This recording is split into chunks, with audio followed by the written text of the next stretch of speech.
Twin Fires and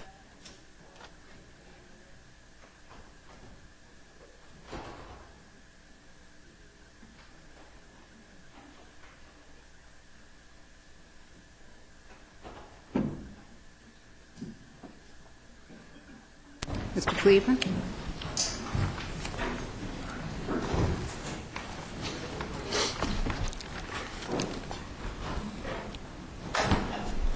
You may proceed. Good morning, Your Honors. Robert Friedman. With me is Susan Stenger for the appellants. Your Honors, there are 4 reasons why you should reverse the judgment below. The first is, on the contract count, the Court committed an error of law in implying a condition precedent that was flatly contradictory to the Court's detailed factual findings that the parties negotiated and entered an unconditional agreement. Second, the trial court failed to follow this Court's precedent for the circumstances of implying a condition precedent. Third, on the fraud count, the trial court ignored years of precedent from this Court, starting with Rice v. Price and incorporating a restatement of tort section 549-2, which says that a fraud victim is entitled to recover the benefit of its bargain. And fourth, the facts of this case are especially compelling, Your Honors, to award benefit of the bargain damages. The purpose of the award, the purpose of benefit of the bargain, is in order to deter a defendant's, a defrauder's speculation on his fraud. And from the Court's findings below, that's exactly what Andrew Finch, on behalf of Morgan Stanley, was doing. And if this Court were to uphold a relatively small damage award, it would be sending an unfortunate message to the brokerage industry that it is acceptable to bait and switch its investor customers without fear of suffering a meaningful financial consequence. And for those reasons, we request that you reverse the judgment below. There's no question that the Court found that this was a bait-and-switch scheme. And to take the Court back briefly to the heyday of 1999 and 2000, the Court found that IPO shares, which brokers offered to their best customers, were tickets to wealth, and they were being offered with almost a guaranteed upside in the market at that time. May I ask? I'm sorry, go ahead, Justice. Well, could Mr. Finch have indicated to your client that he was going to give them 500,000 shares? Was there an unlimited number of shares that he could claim he could produce? In the facts found in this case, the Court found that Finch's statements were reasonably believed by the plaintiffs. Why were they reasonably believed? I mean, because Andrew Finch was telling the story, which was partially true, that he had brought this investment banking deal to Morgan Stanley, and therefore he was in a unique position to offer shares. Was there any attempt, any evidence of any attempt by your clients as they were building their castles in the sky, so to speak, to ascertain whether or not Finch in fact had, was in a position to agree that he would deliver 75,000 or however many shares Justice Island suggested? The method of distribution of IPO shares by Morgan Stanley in 2000 was behind the curtain. It would never have been apparent to a It might have been behind the curtain as you speak, but I mean, Mr. Finch is a junior broker, is he not? He was, but he told a compelling story. I understand that, but it's not as if these are people who didn't know him. These were family connections. Well, the evidence... Very close family connections. The brothers-in-laws or sisters-in-laws. In other words, who Mr. Finch is, how senior he is in Morgan Stanley, what his own financial circumstances might have been, may not be known in detail, but nobody could have for 1 second thought that they were dealing with a very skilled, sophisticated broker here. The evidence was, and the judge found, that Finch believed he had access to several 100,000 shares. And in fact, he told... Well, wait a minute. I don't think the judge found that he had, in fact, access No, to that several. excuse me, I meant to say he believed he had access to. No, he hoped. The judge made no such finding. I've read Judge Gantz's findings very carefully. He may have said that. That's a factual finding of Judge Gantz, but I don't think Judge Gantz ever said that Mr. Finch believed. Mr. Finch was hoping. There was endless. There was the email, I forget to whom it was, his mentor, when the mentor said, can you deliver a quite small number? Wasn't it 10,000 shares or something like that? And he wrote back and said, you know, I can't make any promises to you. It's all, you know, in the hands of, I mean, this was the day before. Am I remembering the record Well, correctly? you are remembering the record correctly, but the judge distinguished those two circumstances. He said that what Finch was telling people that he wasn't I wasn't questioning to impress. what the judge found with respect to what Finch said. I was questioning your representation that Finch believed, I think was your word, or Finch understood, that he would receive several 100,000. Finch was hoping. Well, to answer Your Honor's first question, there was evidence that Finch had communicated to Dunn's mother that he expected to have several 100,000 shares. There was all kinds of evidence of what Mr. Finch was saying. Well, and that is in response to Your Honor's questions about whether the plaintiffs took any steps to determine Finch's credibility. So, excuse me. To who?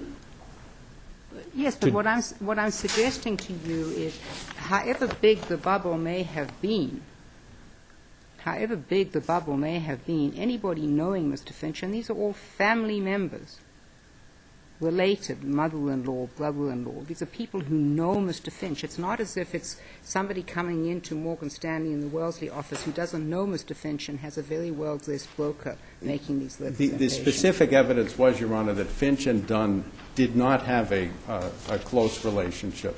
They don't have a close relationship, but they have a familial relationship. They did, but that doesn't negate the fact that the judge found that Finch was telling certain customers who had access to wealth that he would get these shares. No question. The judge made that finding, page 30. Twin Fires would get 75,000 shares. And he also made the finding that when Finch testified that he had actually said he hoped to get those shares, the judge disbelieved him and said, I don't find that's true and I don't find that's credible.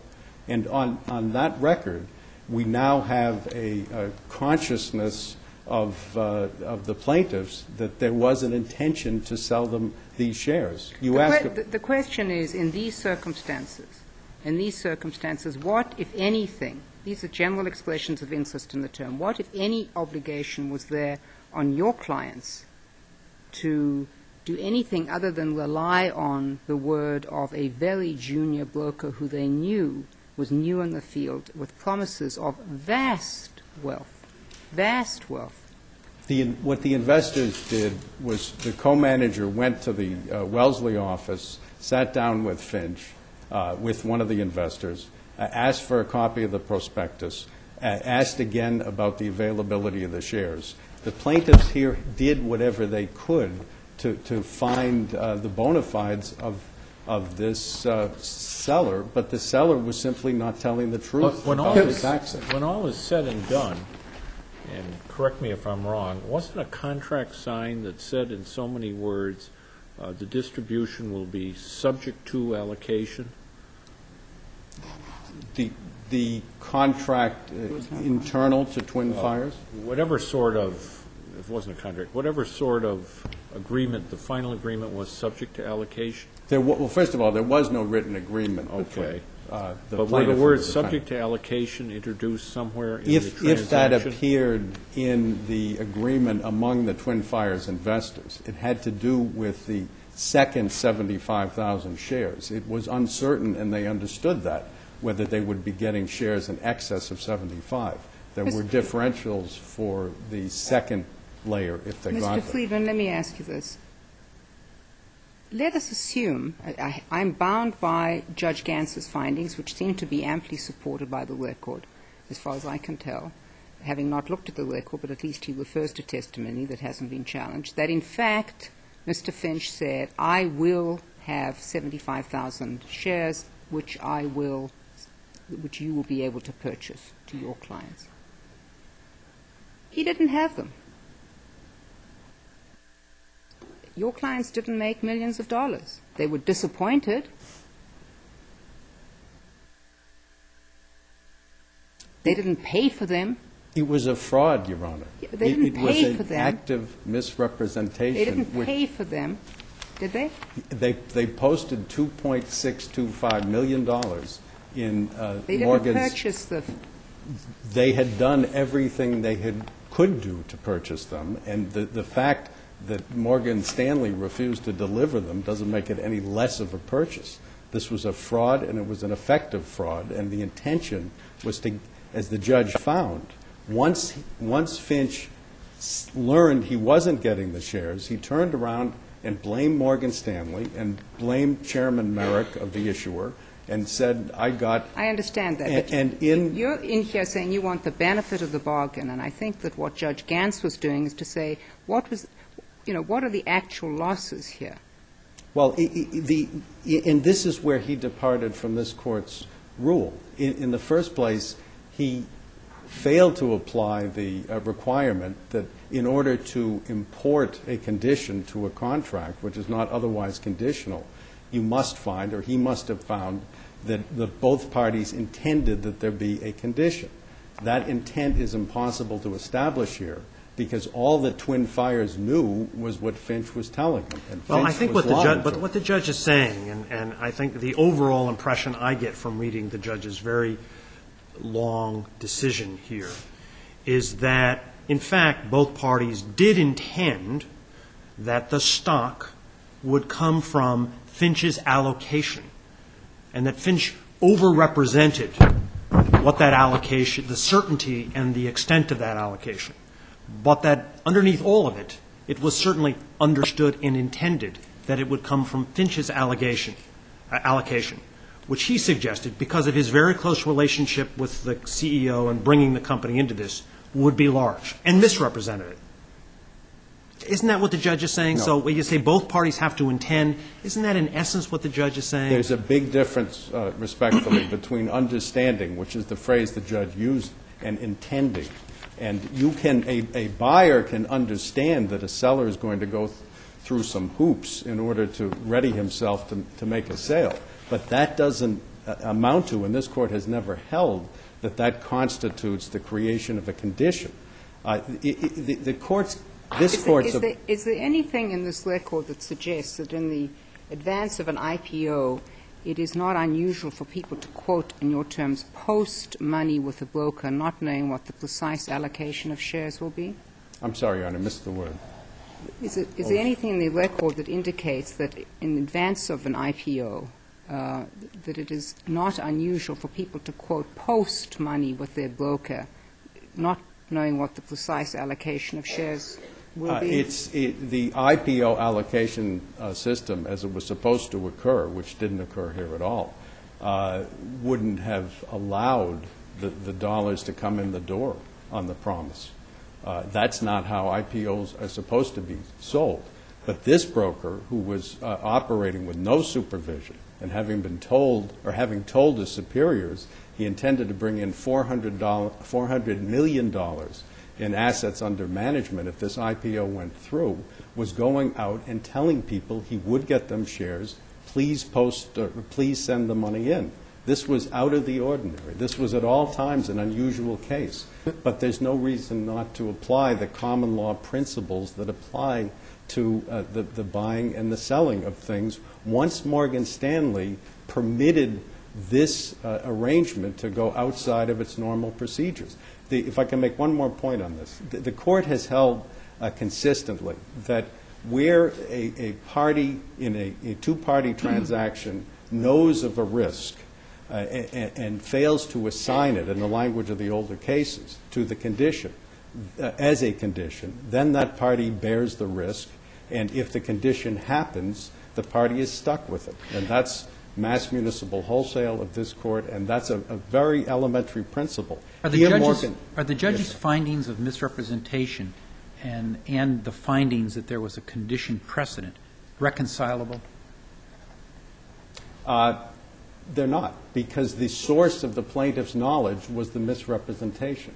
So the plaintiff was being lied to about the availability of shares. So how do we resolve that lack of reconciliation? Does it get resolved in favor of the conditioned precedent, or does it get resolved in favor of the misrepresentation? In favor of the misrepresentation. Why? Because the rules for finding a legitimate, if I may use the word, conditioned proceeding require proof of intention of the party to do it.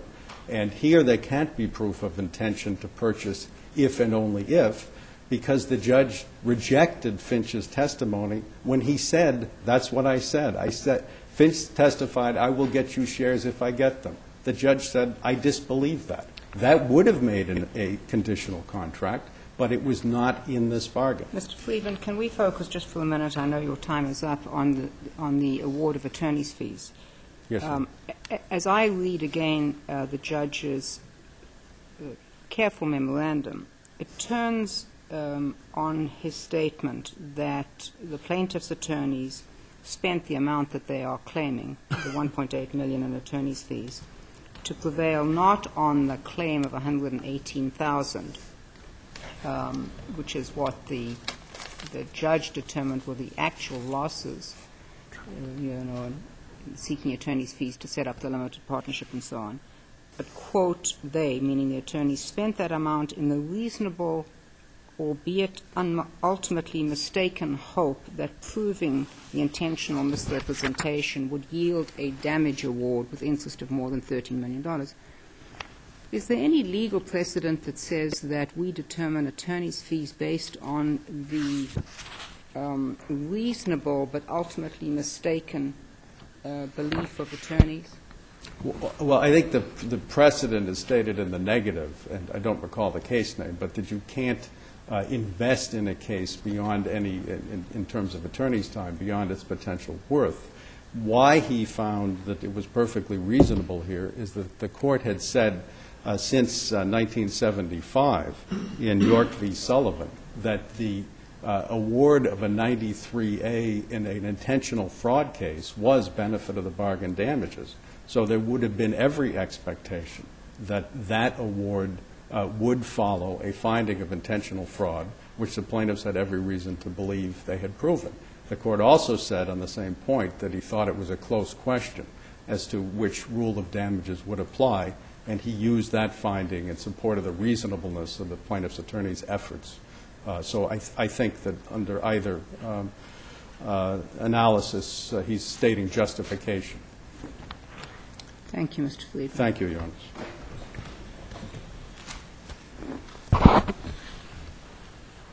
Mr. Platt. Good morning, Your Honors. May it please the Court, my name is Bill Pratt. With me, my colleagues David Horowitz and Carol Head on behalf of Morgan Stanley and Andrew Finch. We take strong issue with all of the propositions that counsel has argued today with respect to Judge Gantz's finding, which was well supported, about the existence of a conditioned precedent to the obligation to sell shares to Twin Fires. I'd like to ask you the same Yes, question that Justice Spina asked the other counsel. Are the judge's findings of misrepresentation and conditioned precedent reconcilable? Yes, they are. How? They're not inconsistent. The misrepresentation was with respect to the likelihood that Mr. Finch was going to receive a special allocation of shares from the Web Methods CEO. That was not the conditioned precedent that did not occur and caused the failure of the contract claim. The conditioned precedent was the actual receipt of shares. And those are distinct points. The appellants conflate them in their brief, and we tried to distinguish them and explain the rationale for the distinction.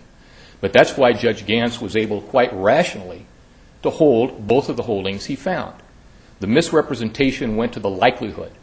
That fact is the problem for the fee recovery issue. It's the problem for the reason why the appellants are wrong in complaining that they only got reliance damages. The misrepresentation in this case was not the cause of the failure of this appellant to receive the shares.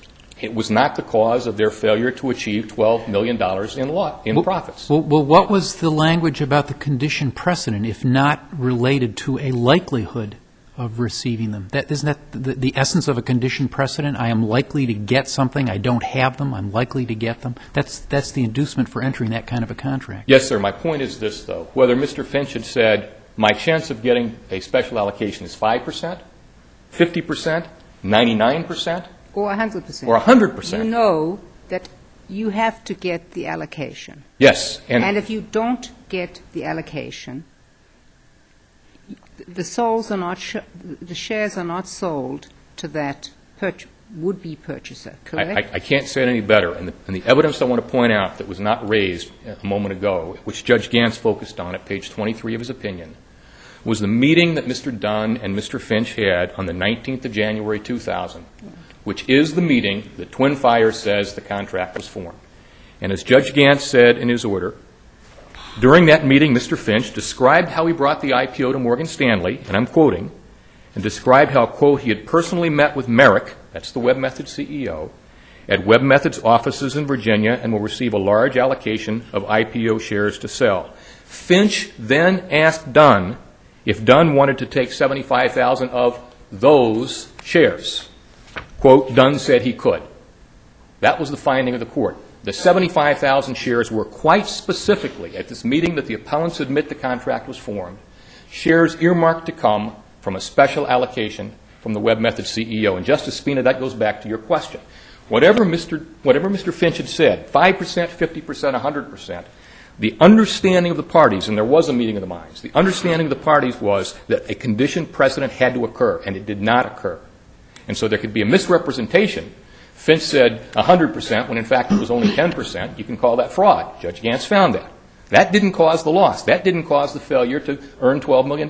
It did cause this appellant to spend $39,000 on setting up a limited partnership, and they got awarded trebly for that expense. That's Judge Gantz's damage award, which makes perfect sense. Well, how do you distinguish this case from other situations where we've held that ownership of items for sale is not an implied condition precedent to selling the item? The party is deemed to have assumed the risk of the non-occurrence of the event of an eventuality. The distinction is a factual one, and you can certainly have a set of facts, and a set of facts can be found in a case where the parties make clear that the defendant's obligation to perform is not contingent on whether or not at the time the contract is formed he has ownership. That simply was not the facts of this case, as Judge Gantz found, and as I quoted from the opinion. And he also deals with in his conclusions as law. Let me say this. With respect to the damage award, it seemed to me that, and again, forgive me, I just can't find it at the moment, but he went through three very specific things that I recall: what it cost, what he paid Holland and Knight to set up the limited partnership, and my question is this, Mr. Platt, were damages sought and or awarded for and I don't know what term I should be using here, the posting of the $2.6 million by the plaintiffs here? I'm not sure I understand, Your Honor. Say it again. Were they claiming some kind of loss of the use of their money or anything like that? No, Your Honor. My recollection was that they were claiming, and it's laid out at page 57 Thank you. of Judge Gantz's opinion. Right. They were claiming really three elements. They were claiming the legal fees that they spent in setting up Twin Fires. Right. I recall that. And so when he talked about, forwarding the $2.6 million, presumably, I assume if there was some claim of the loss of the use of that money, waiting for the condition precedent to happen, that would have been claimed as an element of damages, could have been claimed as an element of damages? Could have been, I don't believe was. Okay. That's what I wanted to know. The time that two individuals at Twin Fires spent in setting up the LLC Right. on a per hourly basis was also awarded. And that's how Judge Gantz arrived at the $39,650 number. Here's the distinction I want to draw, and I think it's an important distinction about damages. The Rice case, which is what Judge Gantz first mentioned as the basis for the rule in Massachusetts that sometimes for fraud you award benefit of the damages, was decided by this court 45 years ago. And there are a number of other cases that have followed Rice. 2 years ago, there was a case that didn't follow Rice. Justice Spina wrote it. It was the Kuwaiti Danish Computer Corp case. And I want to talk about the difference between those two cases because there's a factual difference. And the court, I think, recognized that factual difference. In this case, not only is more like Kuwaiti Danish, I think it's an even stronger case for not applying benefit of the bargain damages. In the Rice case, the nature of the misrepresentation had to do with the value or quality of a good or service. And so it was in the nature of a warranty, that somebody's saying heaters are worth a certain amount, and based on that, a plaintiff is induced to distribute the heaters, and it turns out the heaters aren't worth that amount. So there's a warranty about value that somehow turns out to be a misrepresentation. And in fact, I went through and looked at all the cases that Twin Fires cited to this court. The Melvin case was a warranty about the quality of automobiles. The Goldman case was a warranty about whether or not certain basement rooms were dry and had no water problems. The Piper case was a warranty about the value of stock, the liquidating value of stock. Our case did not involve a misrepresentation in the nature of a warranty. When you go back and you look at the language from the Rice case, the damages are in the nature of a warranty. When you look in the Kuwaiti-Danish opinion from Justice Spina, that because there was no transaction there was not a problem of a warranty misrepresentation.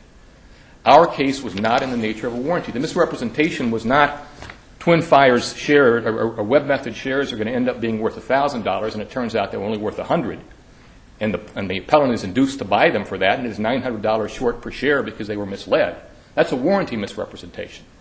We allegedly misrepresented, and the judge found a misrepresentation about the likelihood that shares would be received. There was no misleading anybody about what the shares were going to be worth.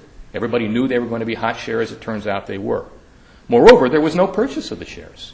You have no money expended to purchase the shares itself. There was no transaction. So the language of Rice and all the other cases this Court has decided about wanting to put the plaintiff back in the place it should have been, the difference in value between what was represented. That's why I was asking about the loss of the use of the money, which seemed to me to be, maybe it's the dog that doesn't bark, but I frankly, reading what I've read, can't quite figure out who moved the money where in order to be in a position, should the condition precedent come about, to be able to act immediately. Very important to act immediately. So I don't know where the money was and who lost the use of the money, but there's been no claim for damages, correct? Correct. What the record shows is that, like with anybody interested in purchasing IPO shares, money was deposited at Morgan Stanley to be available in the event shares became available. It was true with this investor. It was true with any investor at a bank like Morgan Stanley. But the money sat for a period of days, and I'm sorry, I can't remember the number of days in the account. Might it be, and it's probably that the money is earning interest at Morgan Stanley? I don't know that, but it just seemed to me to be quite extraordinary that if the claim here is that somehow, yes, I know the claim that, I expended time and energy and I set up a limited partnership, but I'm handing over some money, generally speaking, that, I've just lost the use of the money. It's a fairly significant amount. Your Honor, I don't factually know whether interest is earning. Probably not in the record. I understand the question. Don't know the answer. I don't think it was in the record, nor do I know. Yeah. Let me ask you this. I mean, you've conceded that Morgan Stanley is vicariously liable for, or is liable for Finch's misconduct, correct? Yes, sir. Well, I am still troubled by the fact that Morgan Stanley, indeed, the plaintiffs in this case, certainly were aware that Morgan Stanley was going to be handling the IPO, and indeed Morgan Stanley would be directing the shares to its clients. And Morgan Stanley was managing several million shares, if not the entire 4 million. I can't remember whether they were directing the entire 4 million. Surely the plaintiffs could have relied on that fact. Morgan Stanley had 75,000 shares. They had a heck of a lot more than 75,000 shares. So why shouldn't they take Finch at his word? And why shouldn't Morgan Stanley be liable for not producing the 75,000 shares that they had? Because, Your Honor, and I think this was very important to Judge Gantz's opinion, every time there was a discussion between Twin Fires and Mr. Finch about the 75,000 shares, it was in the context of a discussion about where those shares were going to come from. And that's why I cited, and I'll mention again at page 23 of the opinion, is I think the clearest example, because that's where the contract was formed. Mr. Finch saying, I'm going to get shares, I believe I'm going to get shares from Mr. Merrick. Would you like 75,000 of those shares? Answer, we could take them. And in fact, the record also shows other instances where the parties continued to talk after the appellant says the contract was formed, and where this issue of whether or not an allocation was going to come continues to be discussed. If there was some guarantee between the parties, there would have been no discussion. On January 27, as Judge Gantz found in his opinion, and I believe it's at page 27 of the order, this is after Twin Fires says the contract was formed. There's a meeting between Mr. Finch and Mr. Dunn of Twin Fires, and Mr. Finch hands Mr. Dunn the letter that he's just written to the Web Method CEO requesting the shares, showing him that the issue of whether he got shares was not totally in his or Morgan Stanley's control. He was asking for shares from Mr. Finch. I'm sorry, Mr. Finch gave Mr. Dunn the letter he had sent to Mr. Merrick requesting the 100,000 shares? Yes, sir. Okay, I missed that. Yes, sir. And then on February 4th, which again is even days later after the appellant says the contract was formed, 2 other members of Twin Fires come to see Mr. Finch, and the first question they ask him is, are we going to get the shares? They recognized that there was an uncertainty because a party beyond the contracting parties had to do something. Mr. Merrick had to deliver the special allocation. And that's why Judge Gantz said everybody understood, because in every conversation, the special allocation and the need for that allocation came up. Both sides understood that was a condition to performance. And even though there was a misrepresentation about the likelihood of the condition, to go back to the reconciliation Justice Spina asked about, the underlying event never occurred. And that was the failure of the contract. And so then you say, okay, let's go to the fraud. What are the damages for the fraud? They're the damages caused by the misrepresentation. If you look at the judge's findings, and that may in fact answer the question, it's very clear that at least the plaintiffs were concerned about what the steps in the IPO were. And one of the things they asked Finch at that February 4th meeting was whether the cash in their investment account that they had posted or would post would receive any interest, and Finch said that it would. So it's clear that they at least understood the mechanisms of how this was going to work, correct? That you put the money up there, you get an allocation of shares. And the most problematic finding for you is the judge's then finding that they asked if Twin Fires would get 75,000 shares, and Finch said it would, with the possibility of getting more, correct? Yes, and that was, again, what Judge Gantz found was a misrepresentation. Yes.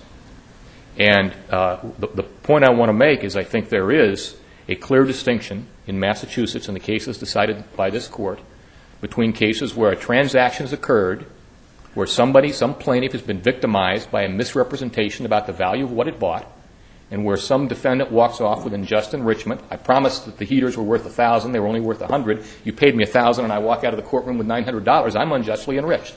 That never happened here, nor did it happen in Kuwaiti Danish. We don't have that because we have no transaction. And Justice Gantz commented on that in his opinion. There's a dispute, and again, the judge found that at that meeting, Finch said, I hope to get them, and he found that at least with respect to 75,000. But then he goes on to explain his reasons. And the second was, given the amount of time, effort, money that the plaintiffs were investing in the purchase, it makes no sense that they would have been satisfied with Finch's response. Now, that's not a finding. It's an explanation for a finding, correct? Yes, ma'am. That's right. And presumably, if you have been told, if you want to benefit, provided the condition precedent is set, you better be ready with the money, because we know what happens. Shares are sold, and then they are very volatile, immediately volatile. And if you are then going to have to spend 24 hours or 36 hours or 48 hours or however many hours it takes you to get the money there so that you can buy them, you may well have missed the bubble, correct? Yes. And if you have your own reasons why you want it to be in a limited partnership rather than coming directly to you, which may have enormous tax consequences, you're going to make sure that all of that is set up beforehand, correct? I think that's right. I think that was the reason it was set up that way. And so the fact that they expended those doesn't necessarily support the finding as to what was actually said at that meeting. Again, the finding is there, but the judge's explanation for the finding seems to me to be positing a situation which may not be the case. I think the judge posited one explanation. I think you're suggesting there could be another. I don't think the record suggests which was true. May I have one sentence on the fees? Yes, please. In fact, I'll limit it to one sentence. You may not have 1 second, but I'm going to ask you the question about the fees. I'm going to ask exactly the same question that I asked Mr. Friedman. It seems to me that the judge is very clear that in order to prevail on the intentional misrepresentation, the factual findings were highly contested, very difficult to establish, and he is very forthright about how difficult it was, the enormous stakes here. Why shouldn't, I mean, yes, the fees appear to be out of whack with what the damages award is, but why shouldn't the plaintiffs be awarded their attorney's fees for establishing those facts? The attorney's fees are awarded under the 93A claim. No, I understand that. I was here during the first argument, and Justice Cordy made the point I now want to make, which is that Section 93A requires a causal relationship between the conduct and the injury. Even if the appellant had proved every single allegation in its case, everything in the complaint, and there have been no factual disputes, the fact remains that the misrepresentation, the deceptive act, the 93A wrongdoing that was alleged and the judge found proved was a misrepresentation about the likelihood of receiving shares.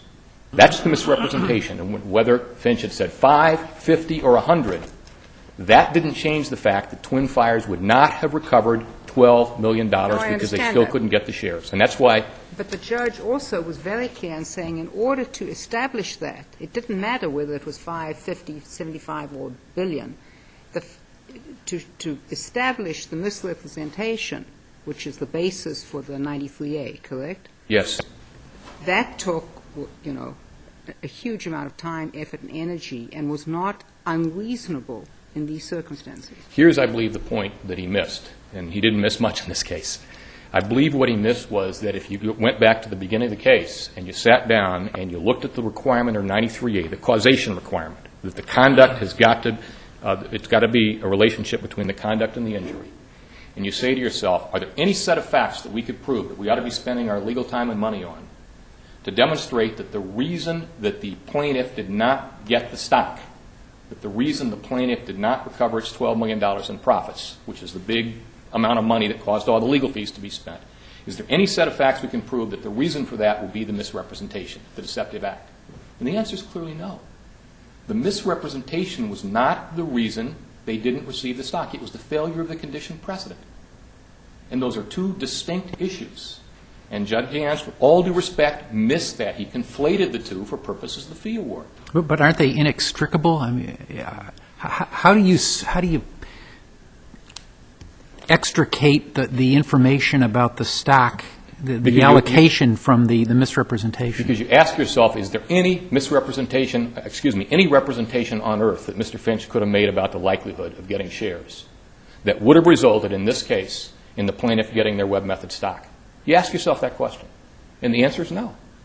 The reason they didn't get the stock was not the misrepresentation. No matter what Mr. Finch may have said, the reason they didn't get the stock was Mr. Merrick didn't give him an allocation.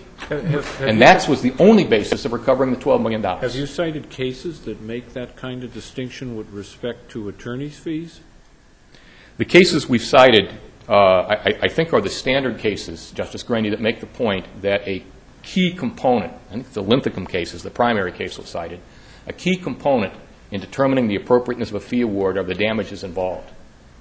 But 93A is a bit of a different animal, and we've had cases where plaintiffs have recovered $25 and they've gotten an astronomical amount of attorney's fees. Yes, sir. Can I draw the distinction that I believe exists? In those cases, there are cases where $25 have been awarded, but where the plaintiff lawyers, in filing the case and deciding how to litigate the case, reasonably could see a way, a path under the law to prove certain things that would have allowed a much larger recovery. It turns out the judge or the jury found that certain things were not proven, and therefore the award was limited.